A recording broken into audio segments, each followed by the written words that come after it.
आप पॉलिटिशियन हैं, पॉलिटिक्स की बात तो होती रहेगी, लेकिन more topical is your 17 months in jail. उसके बारे में थोड़ी सी बात कर लेते हैं। What was that experience like? अभी जैसे आप बोल रहे थे कि jail is common for both under trials as well as for convicts. हाँ, वहाँ जेल तो जी सबके लिए जेल ही है। और मतलब आइडियली जेल में जाना एक तो सिस्टम को समझने के लिए भी मेरे लिए एक अवसर था कि मैं जेल के सिस्टम्स को, ह्यूमैनिटी को, या दुनिया भर में जेलें कैसे चल रही हैं। अभी तक तो जेलें मैंने फ्रेंकली या तो ऑफिशियल विजिट के दौरान देखी थी, which are always like dented and painted, but या मैंने फिल्मों में देखी थी या किताबों में पढ़ के जो हमारे देशभक्त लोग थे उनकी जब हम लाइफ स्टोरीज पढ़ते थे तो उनकी जो अच्छे राइटर्स थे उन्होंने पिक्चराइज की थी, उसमें देखी थी। बट जाके जेल को देखना, समझना, ये भी एक वो था। और वहाँ किस तरह के लोग बंद हैं, किन हालात में बंद हैं, और उनके प्रति सबका नज़रिया क्या है, लॉ कहाँ खड़ा है, जुडिशल सिस्टम कहाँ, बहुत सारी चीज़ें थी जो मेरे अपने मतलब अंडरस्टैंडिंग के लिए बहुत हेल्पफुल हुई। Not because of this case, और मतलब मेरे पास एक अवसर था कि मैं ऐसे लोगों के बीच में हूँ जो कुछ गलत करके आए हैं, कुछ गलती से गलत करके आए हैं, या किसी और की गलती की वजह से वहाँ आ गए हैं। मैं बहुत तरह के लोगों से मिला, देखा, समझा। It was an opportunity. कभी हताश कभी आपने फील किया? एक्चुअली एक सवाल तो बीच बीच में होता था कि यार अच्छा कर रहे थे, ईमानदारी से ही काम कर रहे थे, और ये मतलब एक विज़न लेके चल रहे थे कि मतलब मेरा अपना पर्सनल ड्रीम था कि एक समय ऐसा आएगा देश में गवर्नमेंट स्कूल्स क्वालिटी के साथ खड़े होंगे सारे, और ये बिलीफ बनेगा देश में।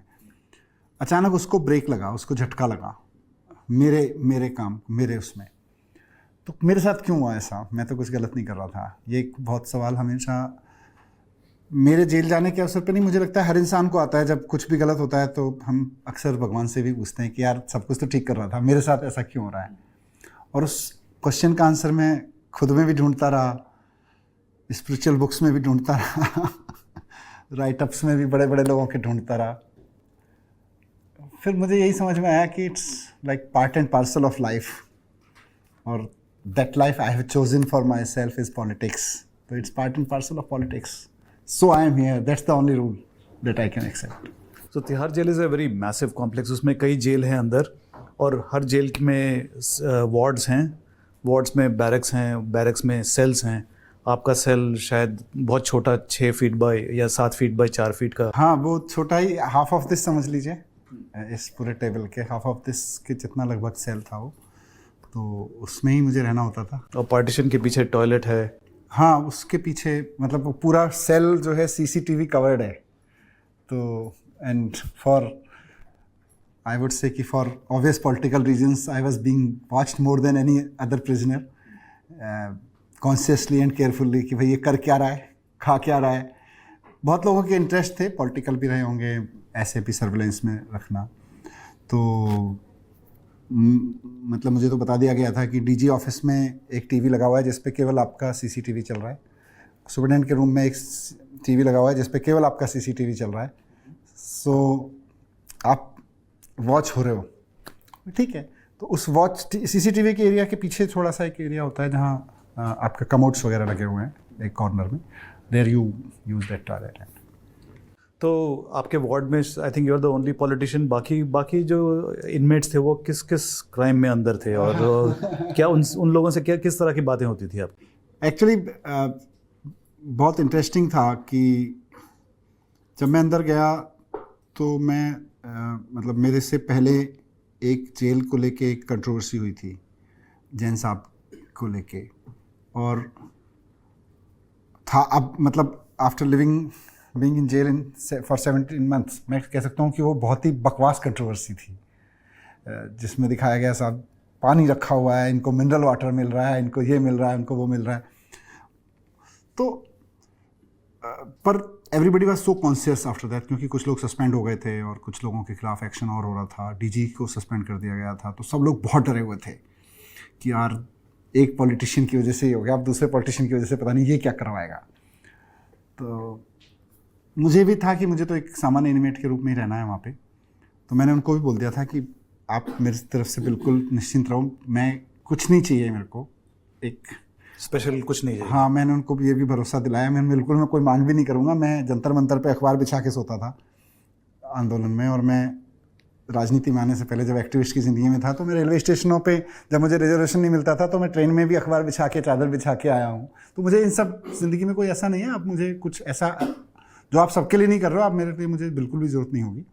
पर फिर भी सब डरे हुए थे, तो उन्होंने मेरे पास जो लोग रखे थे आजू बाजू के सेल्स में, वो बहुत आई वुड से कि एकदम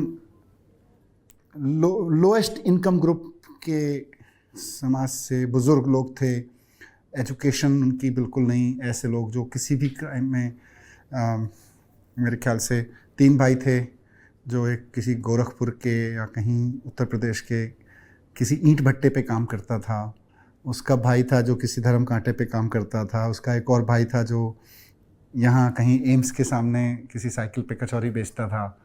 वो तीनों लोग वहाँ बंद थे किसी केस में, एक उनके बेटे की शादी वगैरह हुई थी और उसमें कुछ हुआ, तो वो तीनों वहाँ थे। अब उन सबको डरा के रखा हुआ था कि देखो अगर आप इससे बात करोगे ना तो मतलब बहुत सारे उसके कारण होंगे, मैं इसको हर चीज़ को ये नहीं कह रहा कि पॉलिटिकल कुछ वो था, बट क्योंकि प्रशासन भी वहाँ डरा हुआ था तो सबको ये था कि जितना सबको अड़का के रखोगे उतना अच्छा है, उतना सेफ रहेंगे, सबको अपनी नौकरी बचानी थी। तो मेरे से कोई बात ही नहीं करता था।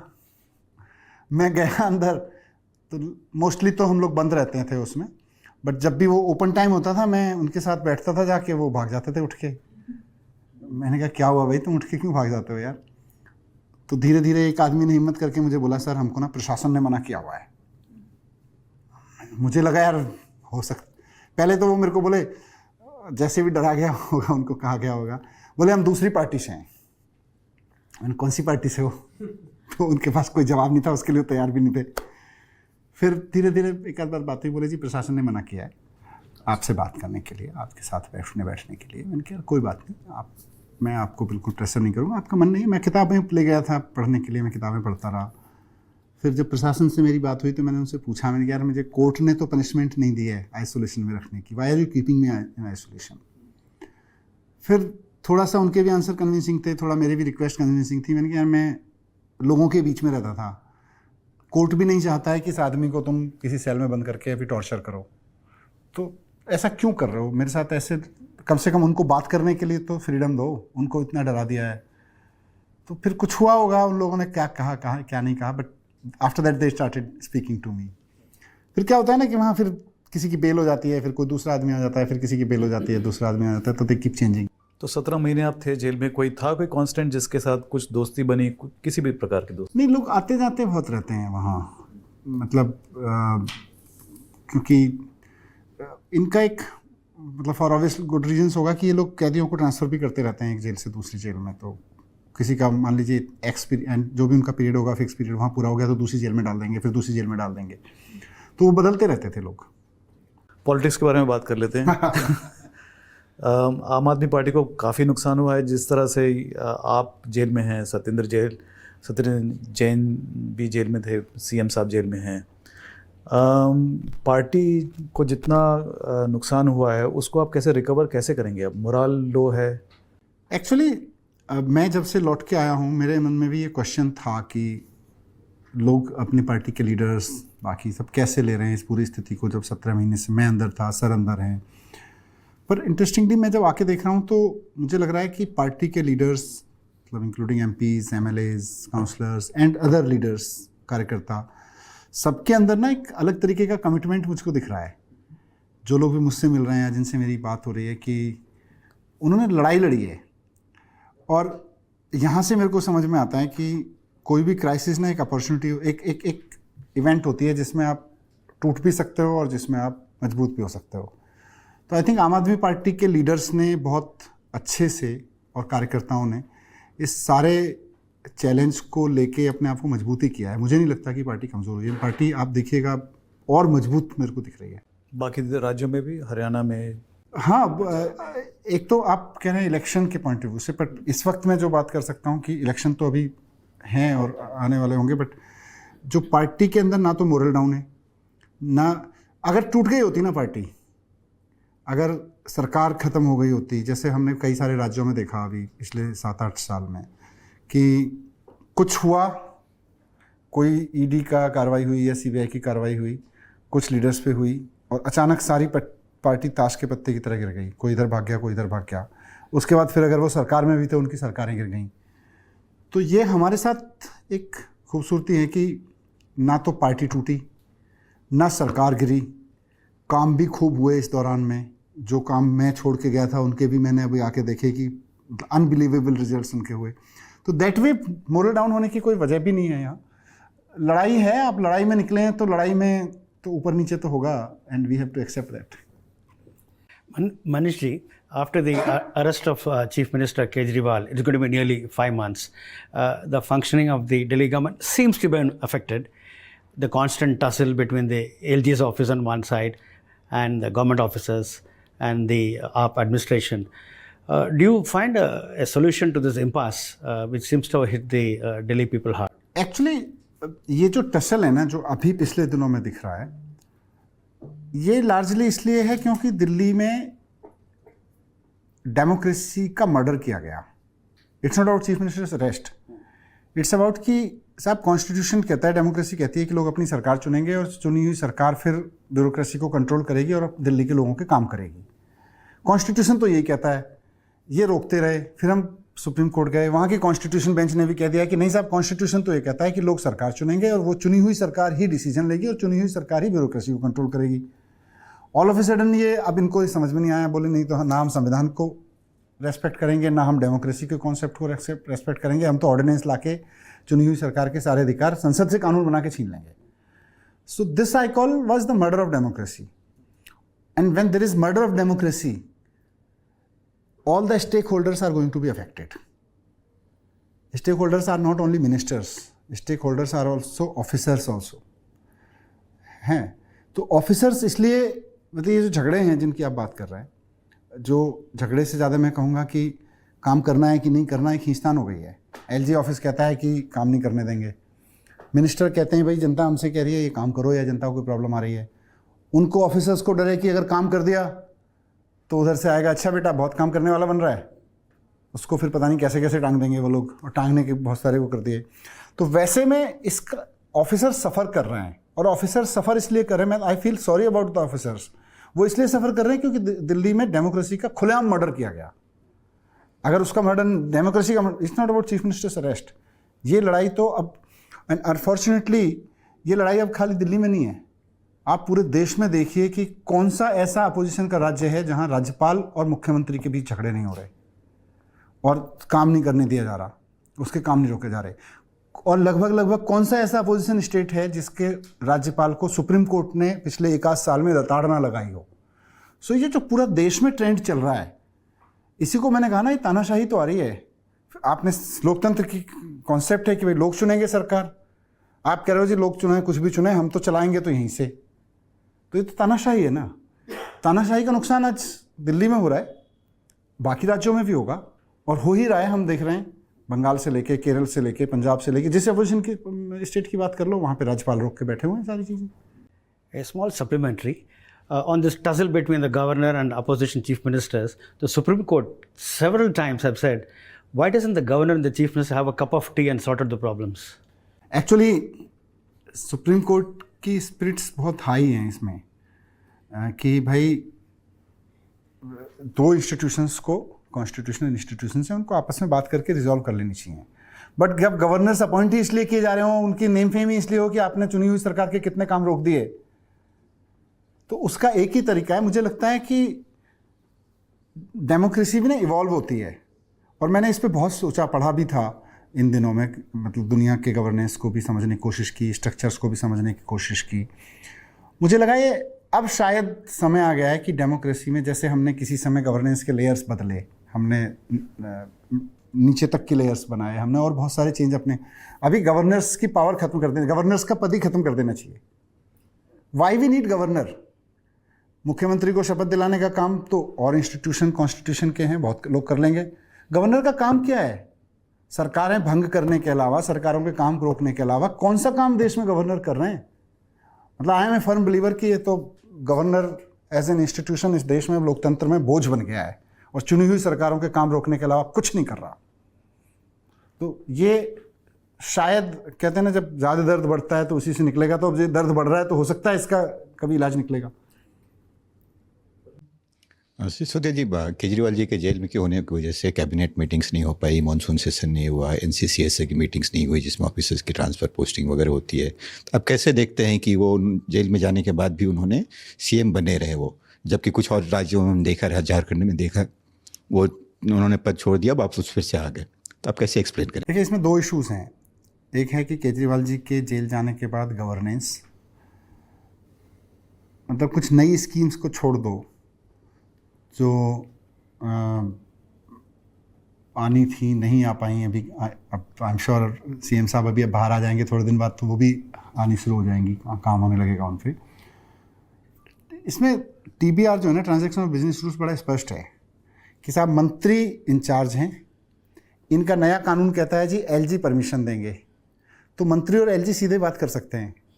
अब LG साहब के साथ प्रॉब्लम क्या हो गई है, वो तय करते हैं कि मुझे कौन सा काम होने देना है, कौन सा नहीं होने देना है। जो काम नहीं होने देना है उसमें तो कहते हैं भाई चीफ मिनिस्टर के थ्रू फाइल भेजो, और जो काम होने देना है उसमें कहते हैं मंत्री जी फाइल भेजो, फटाफट में करता हूँ। कितने आपको बहुत उदाहरण मिल जाएंगे। सो आई थिंक ये तो सब फिक्टिशियस चल रहा है, मतलब पेंटिंग करने की कोशिश की जा रही है। दूसरा, आपने पूछा कि भाई रिज़ाइन किया बहुत सारे चीफ मिनिस्टर, मतलब अलग अलग लोगों ने। ये एक खतरनाक ट्रेंड की तरफ बढ़ रहा था देश। जैसे मैंने कहा गवर्नर्स का पद का मिसयूज़, वैसे ये बड़ा शानदार ट्रेंड था सेंट्रल गवर्नमेंट में बैठी हुई पार्टी के लिए कि ये तो बहुत बढ़िया हथियार हाथ लग गया यार। हमने कानून बनाए थे आतंकवादियों को फंडिंग रोकने के लिए, ड्रग माफिया की फंडिंग रोकने के लिए इतने सख्त कानून बनाए थे कि अगर उनको कोई फंडिंग कर रहा है तो उसको जेल से निकलने नहीं देंगे। Very good. उस कानून का उपयोग करके अब आपको बस इतना ही करना है कि किसी एक आदमी को पकड़ना है। Sure short recipe of operation lotus.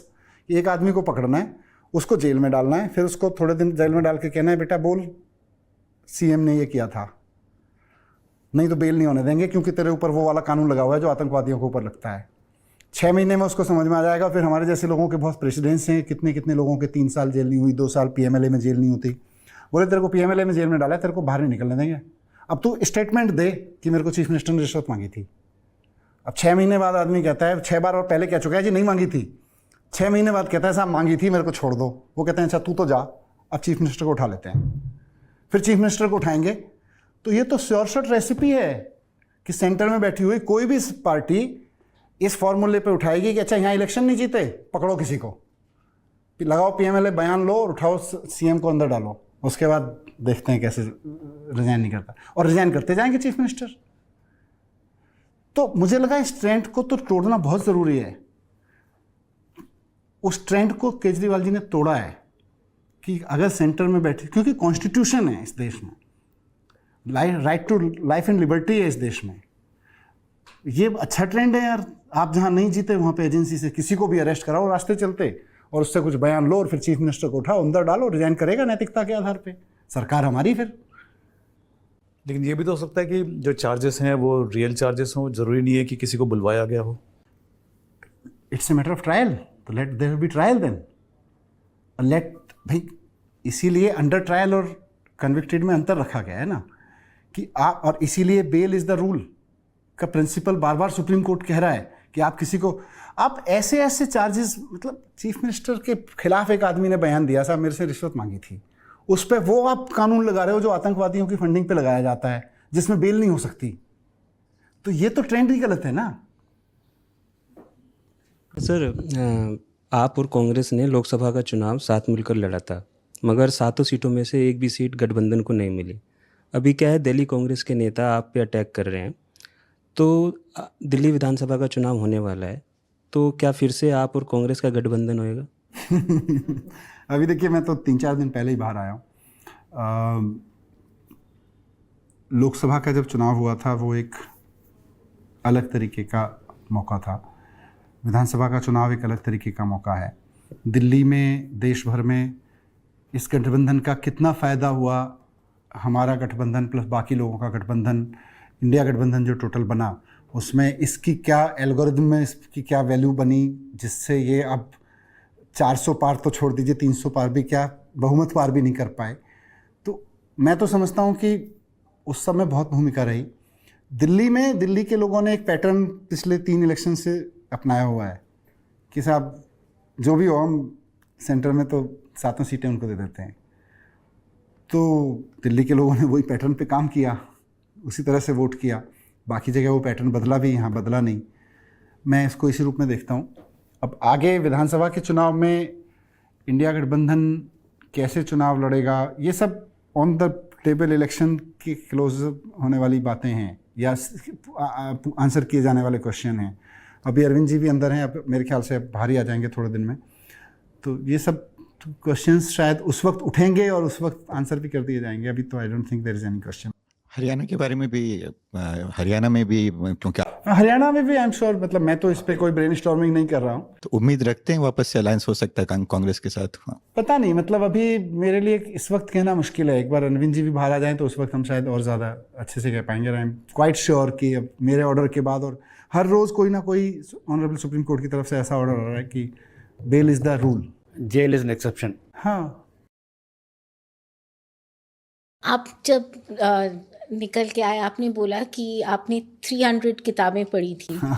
तो रियली जस्ट टू अंडरस्टैंड, क्या किताबें पढ़ी थी? उन किताबों में सबसे ज़्यादा आप मतलब प्रोफाउंड इन्फ्लुएंस कौन सी किताब का था, और आपका दिनचर्या कैसा रहता था जेल में? एक्चुअली जब मैं गया था तो मैं, I can share, this is my personal character, कि मैं किसी भी शहर में जाता हूँ तो वहाँ से किताबें खरीदने का शौक़ है मेरे को। और मतलब इंटरनेशनली भी मैं जिन शहरों में गया वहाँ हमेशा मेरे साथ सरकारी ट्रिप पे गया तो ऑफिसर्स भी होते थे। मैंने कहा नहीं, 2 घंटे तो निकाल लो, एक बुक स्टोर तो ढूंढना ही ढूंढना है। मतलब मैं फिनलैंड में गया तो वहाँ कोई इंग्लिश की किताब का बुक स्टोर नहीं मिल रहा था। पूछ पाछ के ढूंढा हेलसिंकी में एक स्टोर जहाँ की अंग्रेज़ी किताबें मिल सकती थी। फिर मैं वहाँ से कुछ उनके एजुकेशन सिस्टम की, उनके रिवॉल्यूशन की, उनकी किताबें उठा के लाया। तो मुझे वो शौक़ जो है मेरी लाइब्रेरी को बढ़ाता जा रहा था और एजुकेशन को समझने का, क्योंकि मैं एजुकेशन पे काम कर रहा था तो मेरी ज़रूरत भी थी। तो एजुकेशन की बहुत सारी किताबें खरीदी हुई थी। तो जब मैं अंदर गया तो ऑफ कोर्स अंदर जाना अच्छा नहीं लग रहा था, पर कहीं ना कहीं मुझे ये भी लग रहा था चलो इन किताबों को पढ़ने का मौका मिल गया जो खरीद के रखी हुई हैं। तो मैं बहुत सेलेक्टेड किताबें अपने स्टोर से लेके गया था। फिर लंबा टाइम लगने लगा तो मैंने और किताबें घर से मंगा ली, फिर और किताबें घर से मंगा ली। सो लार्जली मेरा फोकस था एजुकेशन को पढ़ने पे, कि एजुकेशन में दुनिया में इज़राइल की स्कूलों में क्या होता है, जापान के स्कूलों में क्या होता है, कनाडा के या चाइना के स्कूलों में क्या कैसे पढ़ाया जाता है। ये बहुत पढ़ा मैंने, मतलब कम से कम 15 देशों का एजुकेशन सिस्टम मैंने बहुत डीपली स्टडी किया, उनकी प्रैक्टिस, उनके बारे में डिफरेंट राइटर्स की लिखी हुई बुक्स में मंगाता गया, पढ़ता गया। तो एक तो एजुकेशन को मैं पढ़ता गया, फिर स्पिरिचुअल मेरा अपना एक वो था। और ऐसे टफ टाइम में when you are only isolated in a room, I think everybody need to be spiritual. वो मेडिटेशन बहुत काम आता है। तो गीता से लेके गांधी जी की गीता, विनोबा भावे साहब की गीता, राम सुखदास जी की गीता, मतलब मेन टेक्स्ट ऑफ गीता, फिर श्री रविशंकर जी, प्रशांत जी, बहुत लोगों ने गीता को टिप्पणी किया। उसको मैं, क्योंकि मुझे लगने लगा कि ये वाला श्लोक ना, इसका मतलब सिर्फ इतना नहीं है जितना ही ट्रांसलेटर कहता है, इसका कुछ और मतलब होगा।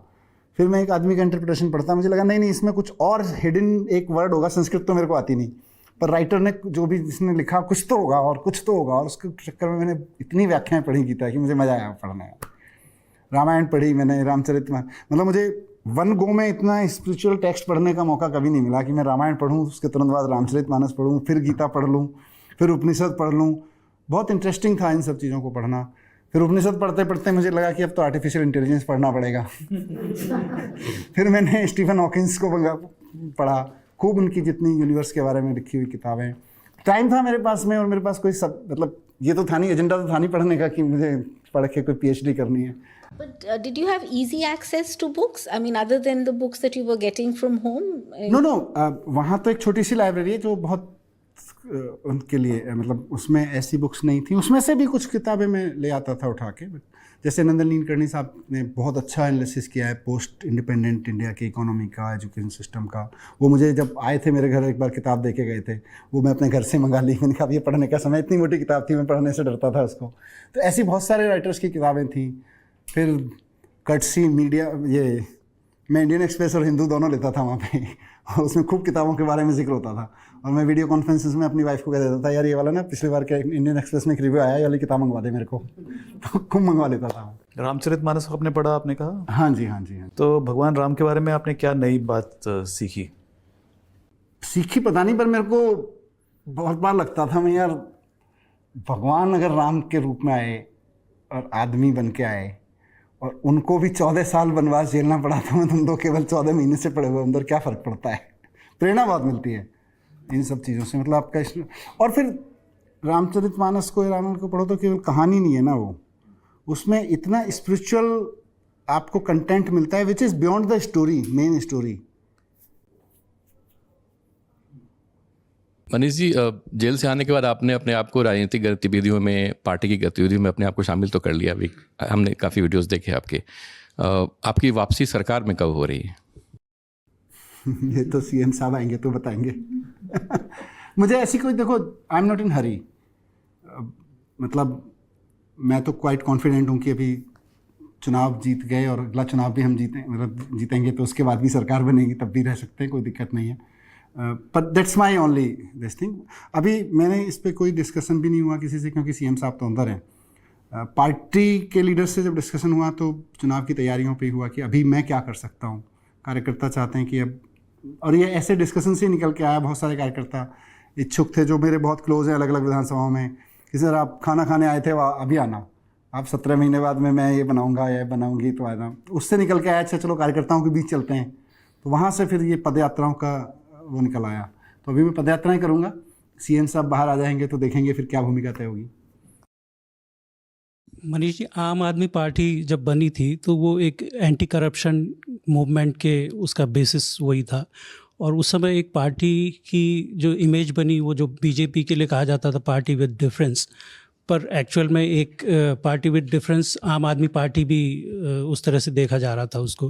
अब पिछले 10 साल में आपके चीफ मिनिस्टर अभी जेल में हैं, दूसरे एक और मिनिस्टर जेल में हैं, आप अभी बेल पे आए हैं, तो इससे आपको लगता है कि वो जो पार्टी की एक इमेज बनी थी बाकी पार्टियों से अलग, उसको नुकसान पहुंचा है?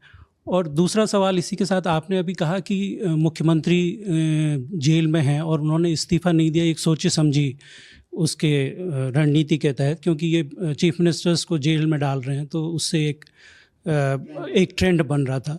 पर आप डिप्टी चीफ मिनिस्टर थे जब आपको जेल भेजा गया, तो आपने इस्तीफ़ा क्यों दिया? 2 क्वेश्चंस, वन इज मैंने इस्तीफा क्यों दिया, और first was image of anti corruption वाला। I will start with the last. जब मैं अंदर गया था तो उस वक्त की सिचुएशन थोड़ी डिफरेंट थी। सत्येंद्र जैन जी अंदर थे और उनका इस्तीफ़ा नहीं हुआ था, फिर मुझे भी अंदर किया गया। तो ऑल ऑफ ए सडन एक क्वेश्चन उठा, भाई मैं इतने सारे डिपार्टमेंट देखता था, क्योंकि टीबीआर में ना मिनिस्टर बहुत इम्पोर्टेंट है, लेट मी, क्योंकि सीएम का रोल एक अलग तरीके का है, सुपरवाइजरी है, सीएम की गाइडेंस है, कैबिनेट चेयर करने का है, but day to day functioning of the governance के लिए मिनिस्टर इज़ रिस्पॉन्सिबल। तो वहाँ पे फिर हमने, क्योंकि मेरे पास इतने सारे पोर्टफोलियोज़ थे, तो उनके काम सफ़र ना हो, इसलिए मैंने इमीडिएट इस्तीफ़ा दिया। और जैसा मैंने कहा कि वो अब अगर देश में इस तरह का ट्रेंड चलेगा कि भाई जिस भी मिनिस्टर को आपको अंदर डालना है, मिनिस्टर के अंदर डालने से सरकार नहीं गिरती है ना, एक मिनिस्टर नहीं भी है तो दूसरा मिनिस्टर आ जाएगा, तो ये शायद ट्रेंड जोर नहीं पकड़ेगा। सेंट्रल गवर्नमेंट की पार्टी कभी किसी को चाहे कि ये मिनिस्टर मेरे को अच्छा नहीं लगता, ठीक है जी, इंडिविजुअल है ना, अंदर डाल दो, दूसरे चीफ मिनिस्टर दूसरे मिनिस्टर ले आएगा, पर चीफ मिनिस्टर को आप अंदर डाल दोगे तो सरकार ही खत्म है ना, तो ये ट्रेंड खतरनाक है। So that's why there is difference. Party with difference को हमें देखना पड़ेगा कि from which lens we are seeing party with difference. आरोप नहीं लगेंगे हमारे ऊपर, ये हम गारंटी नहीं ले सकते। हमारे ऊपर इतने आरोप लगे शुरू से लेके, हमारे एमएलएस के ऊपर ऐसे ऐसे आरोप लगे जिनमें कोर्ट्स को स्ट्रिक्चर्स पास करने पड़े एजेंसीज के खिलाफ कि साहब क्यों गलत कर रहे हो इस आदमी के खिलाफ। मतलब कम से कम दर्जन बार ऐसे ऑर्डर्स हैं जहां कोर्ट ने स्ट्रिक्टली बोला है कि आप बायस थे एजेंसीज को, उनके केस ही ख़त्म, ना सिर्फ केस ख़त्म किए बल्कि स्ट्रक्चर्स भी दिए। उनसे हम निकले। मेरे ऊपर आरोप लगा कि साहब बीजेपी ने उठाया, साहब आपने स्कूल में घोटाला कर दिया। मैंने कहा क्या कर दिया? बोले आपने कमरे गलत बना दिए। क्या गलत बना दिए? 5 लाख रुपए में कमरा बन जाना चाहिए, आपने तो इतने में बनाया। अरे मैं कमरे तो जाके देखो भाई, डेस्क तो देखो। अब उसमें बिना आप कोई ऐसे ही 4 तरफ से दीवार खड़ी करके, मैंने कहा चारों तरफ से कोई दीवार खड़ी करके कर दो और उसमें टाट पट्टी पे बच्चे बिठा दो, ये स्कूल थोड़ी होता है। मैंने वहाँ डेस्क लगाए हैं, मैंने बाहर कॉरिडोर बढ़िया बनवाया है, मैंने अच्छे बच्चों को लगे कि मेरे प्राइवेट स्कूल जैसी डिग्निटी जैसे स्कूल मिल रहे हैं। तो गवर्नमेंट का एक डिसीजन है, खर्च किया है गवर्नमेंट ने, आपको क्या प्रॉब्लम है? तो उस पर कुछ नहीं चिपका इनका। और भी बहुत सारे मेरे ऊपर एक आरोप लगाया इन्होंने, पता नहीं क्या था वो, एक था हाँ फेसबुक पे ऐड देने का था, ऐड वो था कुछ हमने कैंपेन किया था। इन्होंने आरोप लगाया कि आपने बिना टेंडर के फेसबुक को ऐड दे दिया। अरे भाई फेसबुक तो दुनिया में एक ही है, अगर फेसबुक पे ऐड जाएगा तो फेसबुक पे ही जाएगा, और वही एजेंसी है। तो उसमें सीबीआई जांच बिठा दी इन्होंने। मेरे घर सीबीआई आई थी रेड करने के लिए, तब 2018-19 की बात थी। वहाँ सीबीआई को लिख के देना पड़ा बाद में। तो सीबीआई वाले ऑफिसर्स भी हंस रहे थे मेरे घर पे बैठ के कि जी क्या मजाक है, फेसबुक पे ऐड दोगे तो बिना टेंडर की जाएगा, उसमें टेंडर में दूसरा कॉम्पिटिटर कौन होगा? तो लिख के दे दिया उन्होंने। मैं कहना चाह रहा हूँ कि बहुत बार आरोप लगे और हम क्लीन निकले।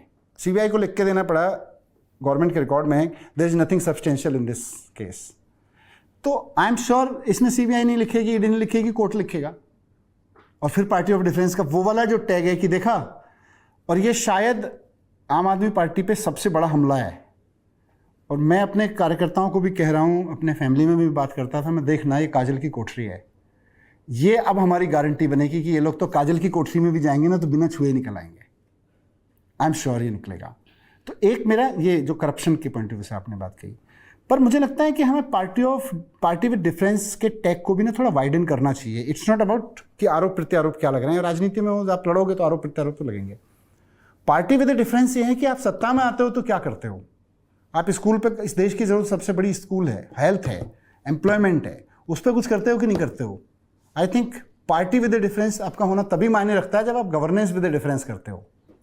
आप गवर्नेंस वैसी देते रहो, प्राइवेट स्कूलों की फीस बढ़ती रहे, सरकारी स्कूल बर्बाद होते रहें, सरकारी अस्पताल बर्बाद होते रहें, प्राइवेट अस्पतालों की मौज होती रहे, फिर क्या पार्टी ऑफ डिफरेंस है। मैं तो कहूँगा कि पार्टी विद हेवन भी हो तो बकवास है। अगर आप गवर्नेंस में आने का आपको मौका मिले, आप स्कूल ठीक कर दो ना यार, जिनको आप पढ़ा दोगे अपने आप ठीक कर लेंगे, फिर कोई ज़रूरत नहीं है लोगों को। हाँ मैं इमोशनली बोलता हूँ, मतलब I feel it like this. और मैं इसलिए सॉरी, मैं इस आंसर में मैंने अभी जितना पढ़ा ना, मतलब मेरा अपना मानना है कि हमें थोड़ा सा दुनिया के इतिहास को एजुकेशन के लेंस से भी देखना चाहिए। और हमारे देश में अनफॉर्चुनेटली इतिहास का मतलब पॉलिटिकल इतिहास ही होता है, बट अगर हम दुनिया के इतिहास को एजुकेशन के इतिहास से देखेंगे, एजुकेशन के लेंस से देखेंगे, will find very strange things. आज जिस जापान की हम बात कर रहे हैं, वो 1903 में वो कानून लागू कर चुका था जो हमने 2011 में लागू किया है, राइट टू एजुकेशन का। 1903 में जापान में वो कानून लागू था। जिस अमेरिका को हम देख रहे हैं, वो अमेरिका 1890 में 100% गर्ल एनरोलमेंट का टारगेट अचीव कर चुका था। This is what I am surprised. Singapore का prime minister, I am taking little time on education because why this is important and what country needs is important, कि मैंने पढ़ा Singapore का education system. Kuan ली वहाँ के prime minister थे, 1964 में independent वो कंट्री होता है। ही cries on A television interview कि मेरे देश में ना कोई रिसोर्स है, ना पानी है पीने का, खेती बाड़ी तो भूल ही जाइए, हम जिएंगे कैसे। एंड देन ही सेड कि हम एजुकेशन से जिएंगे। 4-5 साल वो आदमी एजुकेशन पे काम करता है। 1969 में वो उस देश में एक रूल बनाता है कि साहब एवरी वीमेन, मतलब मुझे ऐसे ठीक से क्योंकि मैंने शुरू में ही पढ़ी थी ये किताबें, रूल बनाता है कि हमारे देश में बच्चे पैदा करने का अधिकार केवल ग्रेजुएट महिलाओं को होगा। कंट्रोवर्शियल लग सकता है, but what A sharp intervention into society. भाई साहब आपको लड़की तो पढ़ानी पड़ेगी, अब लड़की पढ़ेगी तो लड़का भी पढ़ा हुआ ही चाहिएगा। और ग्रेजुएट मदर, जो बच्चे ग्रेजुएट, ऑब्वियसली एजुकेटेड फैमिली में जो नेक्स्ट जनरेशन आएगी सिंगापुर की, ग्रेजुएट मदर, ग्रेजुएट फादर, मतलब क्या जनरेशन होगी वो, क्या एजुकेशन खड़ी कर दी उन्होंने। सो एजुकेशन से भी देश खड़ा हुआ है, देश दुनिया खड़ी हुई है, उसको हमको एक्नॉलेज करना पड़ेगा। उसके बिना नहीं है, जब तक हम एजुकेशन में बात नहीं करेंगे, whatever we call it, Viksit Bharat नहीं हो सकता। तो वो पार्टी विद डिफरेंस हमें चाहिए, and I still believe we are that.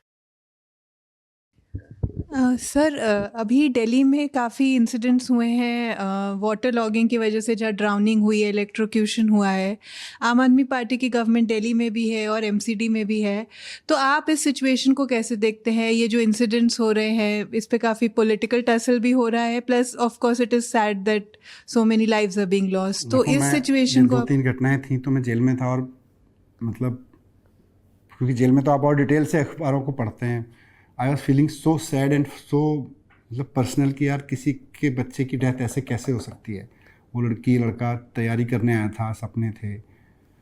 सो मतलब ऑफ कोर्स जहाँ भी गवर्नेंस का फेलियर है, डिसिल्टिंग नहीं हुई, उसके बहुत सारे कारण हैं, but I think I can't say कि नहीं जी हमारी जिम्मेदारी नहीं है, सरकार की ही जिम्मेदारी है। वो सरकार कहाँ कहाँ स्प्लिट है, उसके क्या कारण है कि भाई एमसीडी से लेके दिल्ली सरकार से लेके एलजी तक के बीच में स्प्लिट्स चल रहे हैं।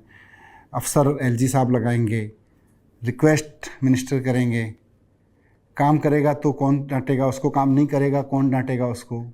ये सारी चीज़ों के बीच में फंस रही है और दिल्ली के लोग कहीं ना कहीं इसमें पिस रहे हैं। इसलिए मैंने आपको बोला कि डेमोक्रेसी को हम जितना कमज़ोर करते चले जाएंगे, काम उतना स्लो होंगे, और वो अक्रॉस द कंट्री हो गए अगर हमने इसको नहीं रोका तो। मनीष जी, अभी आपने कहा कि ये जो एक्साइज पॉलिसी से जुड़ा हुआ मामला था, जिसमें आपकी सरकार और पार्टी 2 साल से लगभग उलझी हुई है, ये सबसे बड़ा हमला था, और इसमें आपकी पार्टी को भी आरोपी बनाया गया जांच एजेंसियों ने, और चार्जशीट में उन्होंने सीएम साहब को किंग पिन तक बोला। आपको लगता है कि ऐसे हमले आपको भविष्य में और भी झेलने पड़ सकते हैं? और अगर आपको लगता है ऐसा, तो इनसे निपटने की कुछ आपकी तैयारी? इनसे निपटने की एक ही तरह की तैयारी है जी, गलत करो ही मत। गलत करोगे तो फंसोगे, गलत नहीं करेंगे तो फिर तो आरोप जैसे आज भी मेरा कॉन्फिडेंस का कारण क्या है, मेरे को पता है ना कि जब ट्रायल कोर्ट में क्वेश्चन होंगे तो पूछा जाएगा ना भाई क्या, क्यों, कहाँ, कैसे। अभी तो इसमें क्या, क्यों, कहाँ, कैसे कुछ है ही नहीं क्वेश्चन में। अभी तो केवल एक बयान है, उसके ऊपर हमने पीएमएलए लगा दिया है, अंदर डाल दो, जमानत हो नहीं सकती, क्योंकि पीएमएलए का सेक्शन 45 कहता है कि जमानत जो है जज साहब की पावर लिमिटेड है, जब तक आईओ नहीं कहेगा जमानत नहीं देंगे। ये सेक्शन 45 है, इसमें आप फंसा के अंदर डाल दो। अभी तो सारी लड़ाई इसी पे चल रही है। आए ना ट्रायल, मैं तो चाहता हूँ डे टू डे ट्रायल हो तो चीज़ें एज फास्ट एज पॉसिबल निकल के आएंगी। लेकिन वो किंग पिन कह दिया है, बहुत संगीन आरोप है, और ये अगर सच निकल के आता है तो फिर पर निकल के कैसे आएगा, मुझे तो पता है ना सच नहीं है मुझे पता है कि झूठ है, तो इसलिए मैं तो डरा हुआ नहीं हूँ बिल्कुल भी। डर तब था जब हमें लगता हो यार इसमें इतना तो था, अब इतना उतना कुछ भी नहीं है। एक पॉलिसी बनाई, सरकार को पैसा मिला, लोगों को जो भी उसका हुआ, मैं that's a matter of trial. तो अच्छा मनीष जी, जब जेल जाने से पहले आपने कहा था कि बीजेपी ने आपको अप्रोच किया कि आपको तोड़ दें और आप उनको ज्वाइन करें तो सब ठीक हो जाएगा। जेल जाने के बाद किसी ने आपको अप्रोच किया? वो 3 भाइयों में से किसी ने आके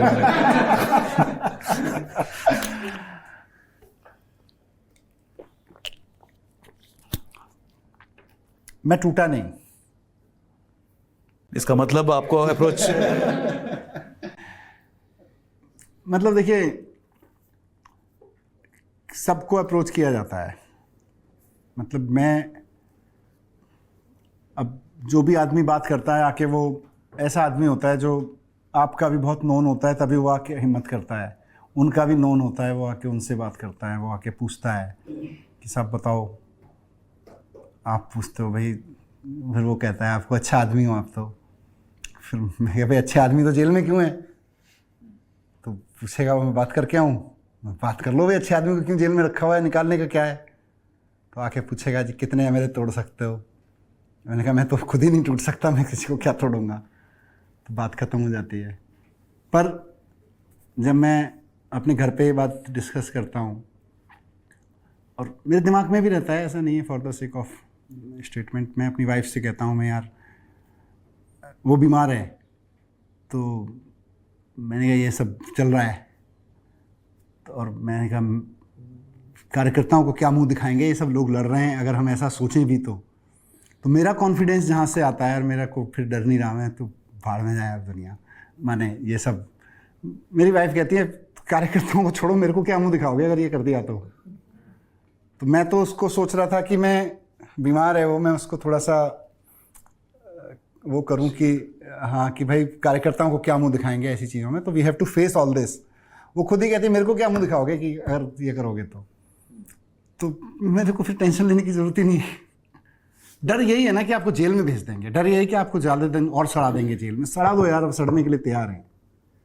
लेकिन मेरे इस केस के बहाने से आपका सेक्शन 45 क्वेश्चन में आया ना, अरविंद केजरीवाल जी को आपने ज़बरदस्ती अरेस्ट किया, आज आपका सेक्शन 19 जिसमें आपने अपने आईओ को पावर दी हुई है, नीड टू अरेस्ट अब डिफाइन होगा ना। तो ऐसे ही ड्रैकोनियन कानून बनेंगे, ऐसे ही कुछ लोगों को मिसयूज़ होंगे, उनके ऊपर अत्याचार होगा, फिर वो कटेंगे, उनकी धारें पोथरी होंगी, शायद वो बदले जाएंगे। That's how democracies work. Manish ji, Arvind Kejriwal ji तो जेल में, उनके एब्सेंस में सुनीता जी मैदान में उतरी हैं, आपने उनको नज़दीक से भी देखा है, वो तमाम अब जनसभाएं और बदलाव सभा कर रही हैं, तो आप उनको एज ए लीडर कैसे देख रहे हैं, और क्या पार्टी लीडरशिप में चर्चा है कि उनका रोल आगे और बढ़ाया जाए? Do you see, I mean, she will be taking active part in politics and government? On a lighter side I would say that when I was in jail, तो मैं टीवी, वहाँ एक ही चैनल आता है, आई टोल्ड यू नाम मत लीजिए उसका। तो वो ब्रॉडकास्ट में देख रहा था, फिर वो एक ना कॉमन एरिया है वहाँ पे, वहाँ जो टीवी लगे हुए हैं, जैसे हम वीडियो कॉन्फ्रेंसिंग वगैरह के लिए जाते हैं तो वहाँ कई सारे चैनल फिर लगे होते हैं उन टीवी पे, तो कुछ और भी देख लेते थे।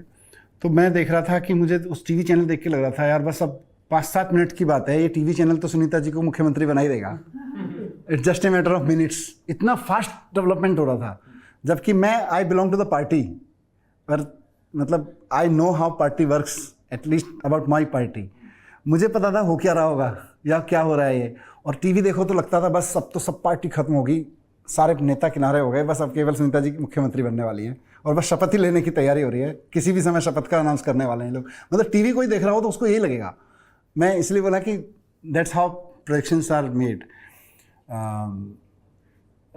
मैं सुनीता जी को तो बहुत क्लोजली इसलिए जानता हूँ कि we both of our families are like family members to each other. बहुत हम वर्षों से, डिकेड्स से क्लोज हैं, और she is well educated, well behaved, seasoned महिला हैं।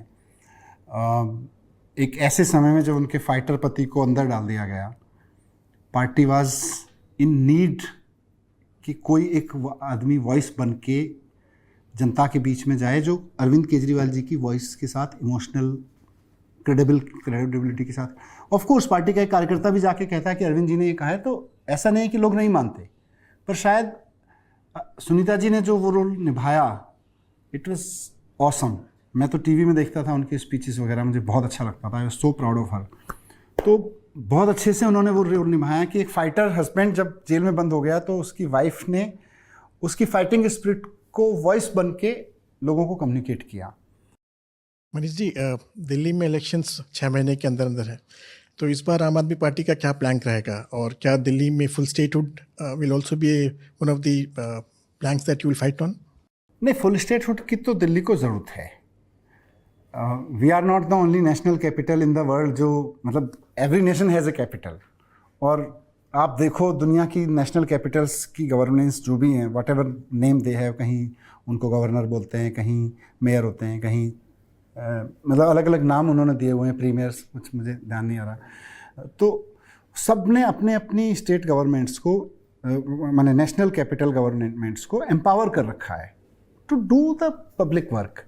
यहाँ पे पब्लिक वर्क के लिए बस जो भी आप खिचड़ी पका रखी है वो देख रहे हो, तो स्टेटहुड की तो दिल्ली को ज़रूरत है, और वो एक हमारी ड्रीम्स में से है। इट्स नॉट अबाउट पॉलिटिक, मतलब क्या बोलते हैं उसको, इलेक्शन एजेंडा ओनली। ये ड्रीम्स में से है कि अब आप सोचो ना कि करावल नगर में एक चेन स्नैचिंग होती है, who is politically accountable to look into that? The home minister of the country. in present regime. I, as a citizen of India, would never like that the Home Minister of the country is investing his or her mind to a cause like Karawal Nagar ki chain snatching. Let it be the Home Minister of the state. Why the National Home Minister should look into burglary in a house और छोटे मोटे, मतलब मैं किसी crime को छोटा नहीं बोल रहा हूँ, बट होम मिनिस्टर के पास में इंटरनल सिक्योरिटी से लेके 1000 फंडा है देश के लिए. ये कॉन्सेप्ट ही गलत है कि देश का होम मिनिस्टर पुलिस को कंट्रोल करेगा. बहुत गलत कॉन्सेप्ट है. इसीलिए आप, मतलब क्राइम हो रहा है, कुछ हो रहा है, लोगों को सब सेंट्रल गवर्नमेंट की है पुलिस, तो कौन देखेगा? होम मिनिस्टर देखेगा. मैं भी होम मिनिस्टर बनूंगा कल को, मेरे को लिए कश्मीर की सिक्योरिटी कहीं ज़्यादा इंपॉर्टेंट होगी बनस्पत दिल्ली के किसी एक केस में ब्रेनस्टॉर्मिंग करने के साथ कॉप्स के साथ में. वो काम था home minister of the state का. हमने यहाँ दिल्ली में व्यवस्था ही नहीं की. सो ये तो मैंने आपको एक एनेक्डोटल एग्जांपल दिया. तो statehood is the need of the city. उसके लिए हम लड़ेंगे, वो हमारा ड्रीम भी है. ऑफ कोर्स हर इलेक्शन में हम लोगों, जब तक लोगों के अंदर सपना नहीं जागेगा तो होगा भी नहीं. तो हम सपना भी जगाएंगे. पर बीजेपी से तो हम उम्मीद नहीं कर सकते, क्योंकि इन्होंने तो अपने इलेक्शन मैनिफेस्टो में लिखा था. तो फिर सेंट्रल गवर्नमेंट में आएंगे तो वो भी करेंगे.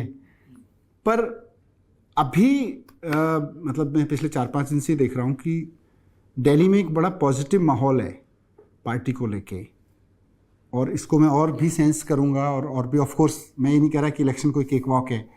हमने 4 इलेक्शन दिल्ली में लड़े हैं अभी तक, 13, 15, 19, बेसिकली 3 लोकसभा वालों को छोड़ दो.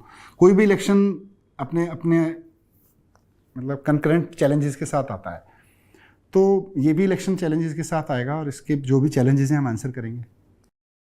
मनीष जी, आपने हाल ही में कहा कि अरविंद केजरीवाल जेल से 24 घंटे में बाहर निकल सकते हैं अगर ऑपोजिशन यूनाइट हो जाए.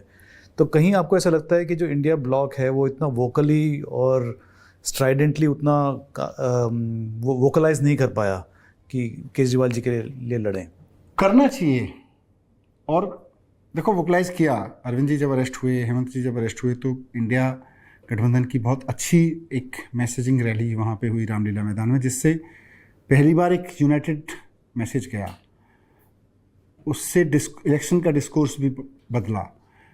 लेकिन मेरा कहना है कि इलेक्शन के पॉइंट ऑफ व्यू से नहीं, जिसका 3 महीने बाद इलेक्शन है और जिसका 4.5 साल बाद इलेक्शन है जिस राज्य का, सभी जगह के अपोजिशन पार्टियों को अभी इकट्ठे होकर सोचना चाहिए कि हमें एक कलेक्टिव वॉइस बन के इस सारी तानाशाही को कैसे रोकना है. और बिलीव मी, मतलब मैं किसी उसके रूप में नहीं कह रहा हूँ, as citizen of the country आपको बोल रहा हूँ, और आप तो सारे लोग जर्नलिस्ट हैं, तो कभी ना पीएमएलए के लॉयर्स के साथ बैठिए. जो इस वक्त देश में पीएमएलए के डिफेंस एडवोकेट्स हैं, गवर्नमेंट वाले नहीं, उनसे सिर्फ यारी दोस्ती में समझिए कि वो किस तरह के केस डील कर रहे हैं. क्योंकि मैं अभी इन दिनों पीएमएलए के बहुत सारे एडवोकेट्स से मिला. Every defence advocate of PMLA, अगर वो आपके कॉन्फिडेंस में हो और नॉट टू बी रिपोर्टेड या partly report what ever you, और या अपने संबंधों के आधार पर आप समझने के लिए पूछ लीजिए उससे. आप देखिए समझ के कि पीएमएलए इस देश को कहाँ लेके जा रहा है. इस देश का कौन सा ऐसा शहर है जहाँ के व्यापारियों को पीएमएलए के नोटिस नहीं दिए जा रहे हैं? कहाँ से वसूली नहीं हो रही है? हम तो पॉलिटिकली चार्ज लोग हैं, लड़ेंगे. अब आप किसी शोरूम, मतलब किसी गाड़ी के शोरूम मालिक को, एक जिसका 300 करोड़ का टर्नओवर है, उसको पीएमएलए का नोटिस थमा दोगे just for some 10 lakh rupees tax का इधर उधर का, और वो आदमी कह रहा है कि जी मेरे सीए की गलती होगी, मैं 50 लाख टैक्स देने को तैयार हूँ. बट आपको तो पता है, आपको तो 10 लाख का प्रॉब्लम ही नहीं है, आपको तो कुछ और ही चाहिए 300 करोड़ वाले से. आप देखिए कि कितने HNIs और वो पीएमएलए के केस की वजह से इस देश को छोड़ के चले गए हैं. That is more concern. मतलब मैं जितना अपने पीएमएलए के केस को देख रहा था, फिर पीएमएलए के एडवोकेट से मिला, फिर उनके साथ अपने केस को डिस्कस करते करते बात हुई, तो मुझे लगा यार हमारा तो कुछ भी नहीं है. जितना इस देश का व्यापारी अब सफ़र, हम रेड टेपिज्म चिल्लाते थे ना, आज रेड टेपिज्म से कहीं ज़्यादा बड़ा खतरा पीएमएलए है. लोगों को लगता है भाई देश में किसी तरह, अब जिस आदमी को जो 300 करोड़ का व्यापार खड़े करके खवाया, 500-700 हज़ार लोगों को नौकरियां दी हुई हैं उसने, उसको आप 10 लाख के किसी फुल स्टॉप कॉमा की वजह से आप उसको टांगने की तैयारी करोगे और उसको एक्सटॉर्शन करोगे. वो कहेगा भाई इससे निकाल दो, उसके बाद मैं देश का धंधा कहीं और चला लूँगा. वो हो रहा है. HNI लीविंग इंडिया, और मतलब इसका डेटा तो पब्लिक मतलब बहुत सारे सोर्सेज से, नेशनल सोर्सेज से मिल ही जाएगा आपको। आप PMLA के डिफेंस एडवोकेट्स के साथ में अगर पर्सनल रिलेशनशिप पे उनके केसेस को समझ सकें, आपको समझ में आएगा कि यार कैसे कैसे ग्रेव केसेस के आधार पर एक एजेंसी, सपोज इनकम टैक्स है या ACB है या CBI है, पहले कुछ हल्का सा सुगबुगाहट इनिशिएट करती है और सबके तार अंदर से जुड़े हुए हैं, वो बताते हैं भाई हमने तो कर लिया है, अब ED ले लो, मतलब PC एक्ट हो गया या इनकम टैक्स एक्ट हो गया, हमने तो उससे जितना हो सकता है कर लिया है, अब एंटर द ड्रैगन। तो वो फिर ड्रैगन एंटर्स एंड आदमी, अब 300 करोड़ का व्यापारी सोचेगा कि मैं क्या ना करूं। और इन दैट केस कि जहां आप, मैं किसी को क्लीन चिट नहीं दे रहा, पर वो क्या नाम था उनका, गोयल साहब, मतलब जेट एयरवेज के मालिक से लेके XYZ, मैं किसी को क्लीन चिट, मतलब मुझे तो पता भी नहीं है उनका केस है, बट एग्जाम्पल्स हैं। आप 300 करोड़ के एक व्यापारी या 5000 करोड़ के एक व्यापारी के पास में जाके कहोगे देखा नहीं 5 साल से जेल में पड़े हैं, बेल तक नहीं मिल रही है, वो कहेगा भाई साहब ये 10 लाख नहीं, आप जो चेंज दे दो। और मैं फिर अल्टीमेटली 2-4 इंसिडेंट होते हैं, लोग वाइंड अप करके बिजनेस निकल जाते हैं जिनके पास में ऑप्शंस हैं। It's very dangerous to our country. Manish ji, इसी का सप्लीमेंट्री एक्चुअली, आपने कहा कि अरविंद जी के लिए पूरे इंडिया गठबंधन को मोबिलाइज, एक उनको स्टैंड लेना चाहिए उस पर, तो किस तरह का मोबिलाइजेशन आप चाहते हैं उसके लिए, और उसके लिए आप कोई इनिशिएटिव लेंगे, आप बात करेंगे इंडिया गठबंधन के लोगों से? मैं खाली when I said from the stage, मेरा मकसद केवल अरविंद केजरीवाल जी के बारे में बात करने का नहीं था। मेरा तो ये कहना है कि कल को राहुल गांधी जी भी अंदर जाएंगे, खड़गे साहब भी जा सकते हैं, सोनिया जी भी जा सकती हैं, दूसरे हेमंत साहब गए थे, शरद पवार साहब की पार्टी तोड़ी दी। तो हर पार्टी के साथ ये होगा, और पार्टियों की जिम्मेदारी जो अपोजिशन में, खाली अपनी पार्टी को बचाना नहीं है, डेमोक्रेसी को बचाना, तो विपक्ष को मजबूत रखना पड़ेगा। दूसरा, इस देश का व्यापारी भी कहाँ जाएगा अगर विपक्ष खड़ा हो। जैसे मैंने आपको कहा जर्नलिस्ट ने, वैसे विपक्ष के पास भी हजारों केस होंगे ऐसे। बताना पड़ेगा देश को कि बस PMLA का कितना दुरुपयोग और कैसे कैसे हो रहा है, व्यापारियों का कैसे शोषण हो रहा है, पॉलिटिकल अपोजिशन का तो हो ही रहा है। इन सब चीज़ों को इकट्ठे होकर करना पड़ेगा।